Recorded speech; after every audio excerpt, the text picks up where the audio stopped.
So I'm not reading the morning paper here. I have something much less depressing and more interesting. I'm looking at a deed from New York in 1763. So the deed is signed between the Delanceys and the Rutgers. If you're familiar with New York history or street names in New York, those two names are probably at the tip of your tongue. Quite well-known families. The Rutgers were Dutch American families, and the Delanceys came from French Huguenot lineage. Now, one of the reasons I chose a deed is because if you are starting out to be a collector, or if you're a book dealer, or you're looking for a gift even, you can often find a lot of deeds in flea markets, auction houses. I get calls for them all the time. They're oftentimes really overlooked and usually underappreciated. Admittedly, a lot of them can be dry and boring. They can be indentures, things like that, and that's the reason they get somewhat overlooked. But if you want to put in the effort, occasionally you can find interesting ones that are also important historical, economic, or social documents in their own right. So let's first, I guess, imagine New York in the 18th century, the mid-18th century, in the 1750s. It was basically a colonial port town on the outskirts of the great British Empire. It didn't have many citizens. There were about, I think, well, it didn't have any people, I should say. There were probably about 12, 13,000 people then in New York. And of course, the landscape was very different. It was marshes and gardens and hills, and hardly even a hint of what would become one of the world's great cities. So the Rutger family, Heinrich Rutger, he was a brewer. And during that period, if you were in the brewery business, that was probably second only to the textile industry in America in the period in terms of its commercial success.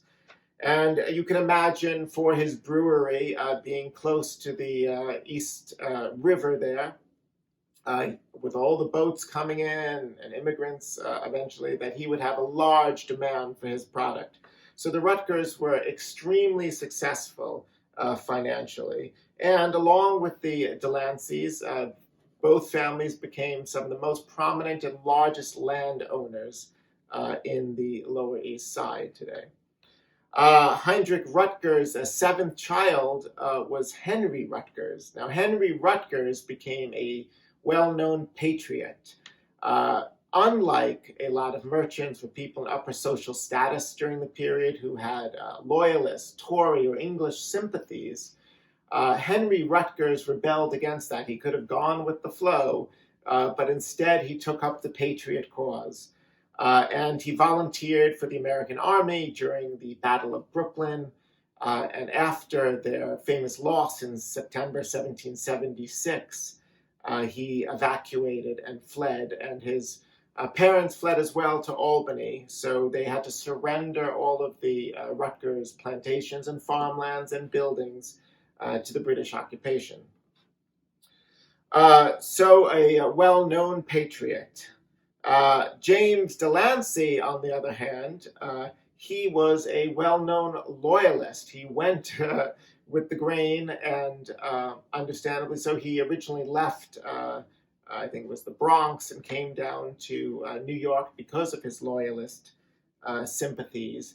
And after that very same battle in Brooklyn in 1776, he established, along with his uncle, the Delancey Brigades, or the Delancey Cowboys, they were known, and they were some of the most feared loyalist units during the American Revolution. Sometimes there are even a couple stories of atrocities, perhaps, that they performed. Now, he stayed on in New York until 1783, after the Americans won the Revolution. Eventually, he left to go to Nova Scotia, obviously because of his English sympathies. So here you have two great families who have neighboring large farms on the Lower East Side of New York, which is very interesting because it is not only a physical subdivision sitting on opposite sides of the fence, but it really is a ideological metaphor for these two families that had such different viewpoints, one being sympathetic to the Loyalist cause and one being sympathetic to the Patriot cause. Now, this deed is dated in 1763. It was about to be Henry Rutgers' 18th birthday, so that his father had the incentive to subdivide the plots of land, probably so he could give them to his son as he approached 18. So that is the reason for this deed. The family did not want to go to court. They were not the Hatfields and McCoys fighting it out, at least in the 1760s, despite their different political viewpoints, or what would become their political viewpoints. But they went about amicably dividing the land amongst themselves. Now, what is particularly interesting about a deed like this is it is, first of all, a social document. As I said, it is describing a pivotal time leading up to the American Revolution, where you could understand these wealthy families had to pick sides, and some went to the Loyalist side, and some had patriot leanings. So a very interesting social document in its own right.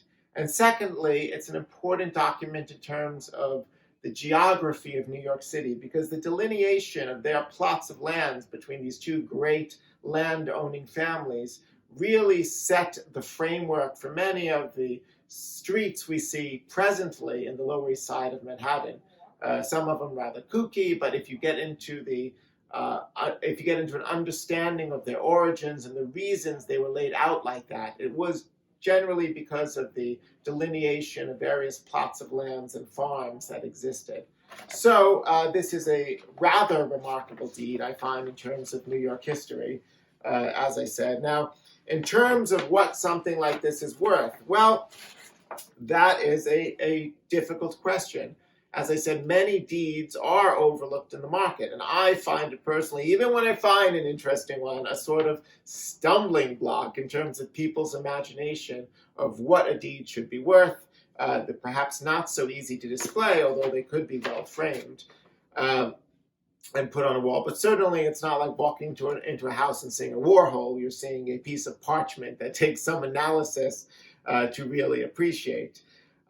So it is a difficult thing to price, and I myself, even with lots of years of experience in buying and selling, am a little uncertain where to put this. I believe it's certainly worth in the low thousands of dollars for sure, maybe even up to $5,000 to the right person.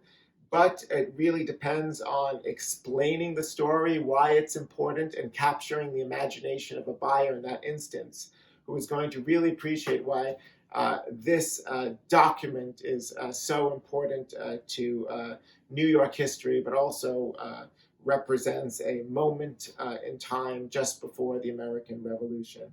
So that is my evaluation of a very important historic American deed.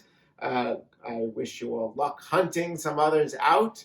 And of course, please subscribe for more tips and fun things about the antiquarian book trade.